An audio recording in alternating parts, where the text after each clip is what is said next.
I'd like to discuss the absolute healthiest foods that you should be eating.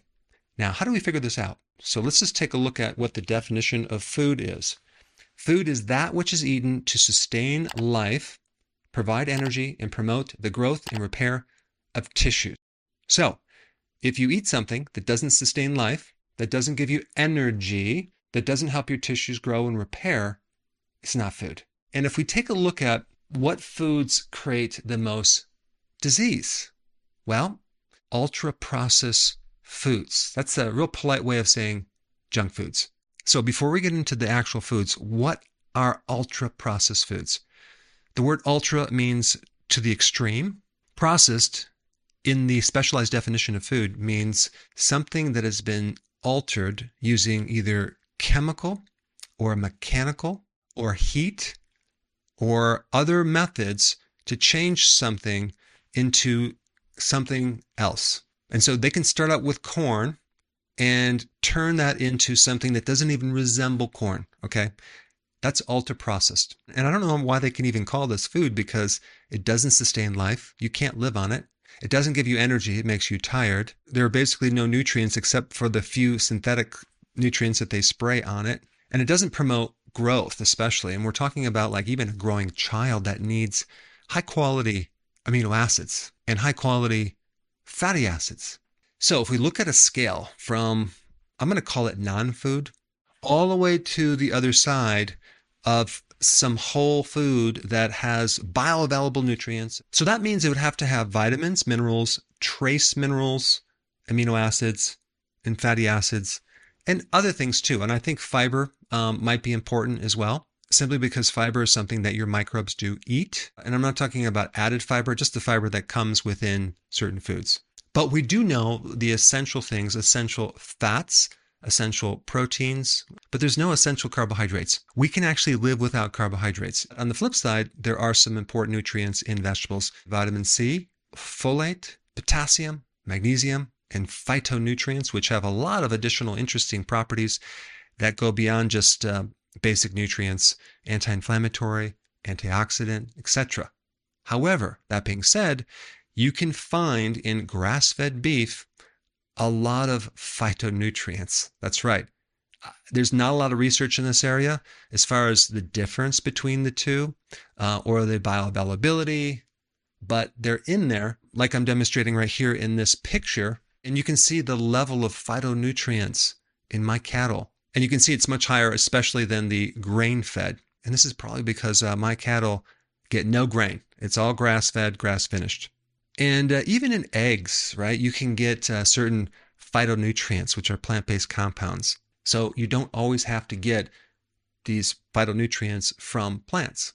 Now, if we look at a vegan's diet, you can't really get all of the nutrients without adding or supplementing to a vegan diet, especially B12 and other nutrients that are not as bioavailable. And then we also have DHA, which is omega-3. And also, the amino acids are different from plant to animal. You can still do it being a vegan. I'm not saying that you can't, but it's just a little more difficult. You have to combine certain things to get the complete amino acid profile. The bottom line is there's just more quality amino acids in animal products than there are in plants. Now, in vegetables, you have also certain anti-nutrients, but for example, like cruciferous vegetables, you can cook them, you can steam them, and reduce a lot of these anti-nutrients. Nuts also have anti-nutrients. Soak them overnight. It's called germination. Even roasting nuts reduce the anti-nutrients. On one extreme, we have the ultra-processed ingredients, right, which really is composed of 3 or 4 main ingredients with a lot of additional chemicals. So let me just give you one example. This was my favorite snack in college. Let's just take a look at what the ingredients are. Corn, vegetable oils, corn, canola, and or sunflower oil. So number one, realize that corn is not like sweet corn. Okay, it's called dent corn or field corn. You can't eat it. I mean, it's disgusting. So they're processing it to put it in a powder and then flavoring it and putting all sorts of things on it to make it taste edible. And then the seed oils are highly inflammatory. And then we have maltodextrin. It has worse effects on your blood sugars than actual sugar. It's highly processed.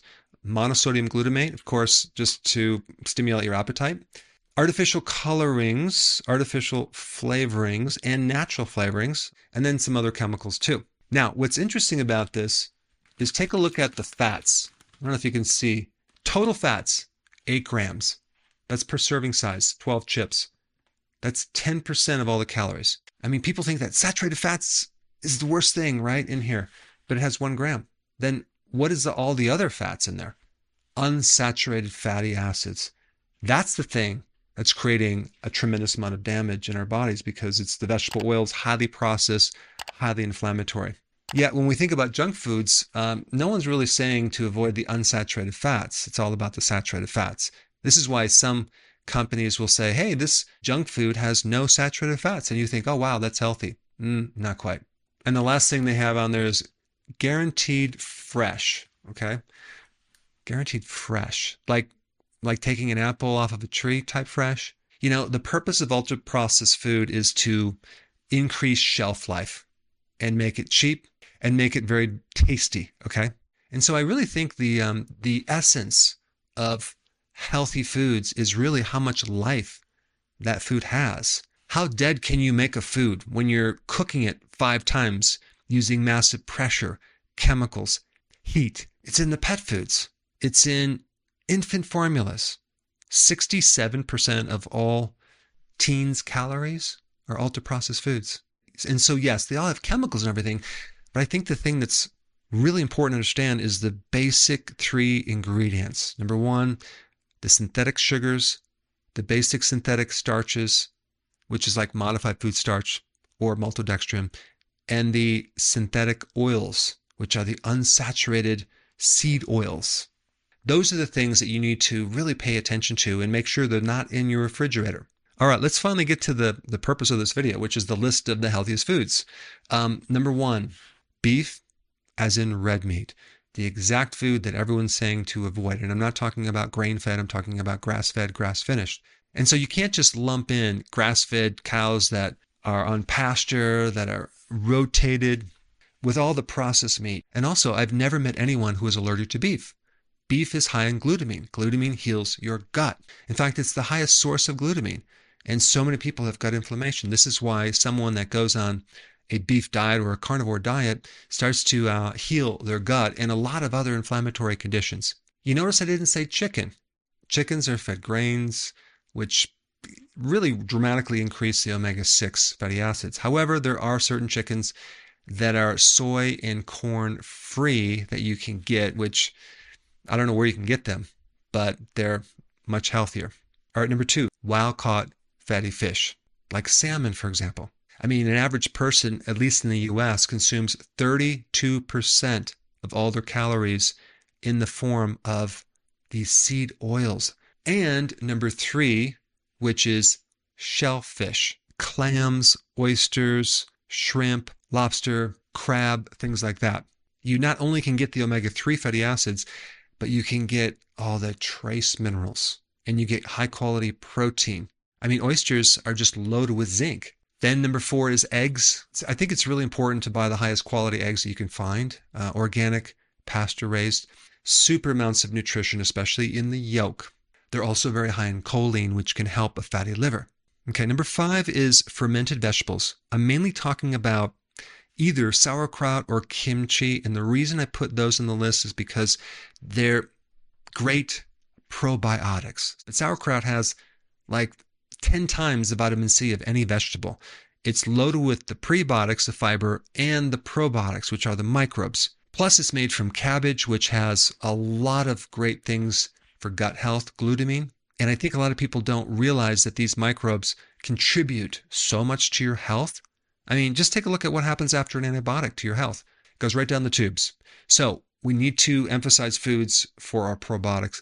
All right, number 6, I'm going to include the leafy greens. That could be anything from arugula to spinach to just high-quality lettuce that's grown on soil. You also have folate, vitamin C, you have potassium, and magnesium. Yes, it's true that spinach is high in oxalates, but if you consume cheese with spinach or you cook your spinach, you can reduce oxalates. Number 7, organ meats. I personally don't like liver. Even though I know it's super healthy, I can't eat it for some reason, but I do like cod liver, and I get it in a can. It's loaded with omega-3 fatty acids, and it has a lot of other good things, and I like the taste. Doesn't taste like liver. Number 8, certain herbal spices. And I'm talking about garlic, onion, sage, thyme, sea salt, which is not an herb, but it's just something I want to throw in there, basil, and cinnamon. All these herbs have special compounds that can help in various ways. Now, there's one popular video. I explain a lot more about the number 1 food that is the most anti-inflammatory. And I want you to know more about this, so check out this video. I put it up right here.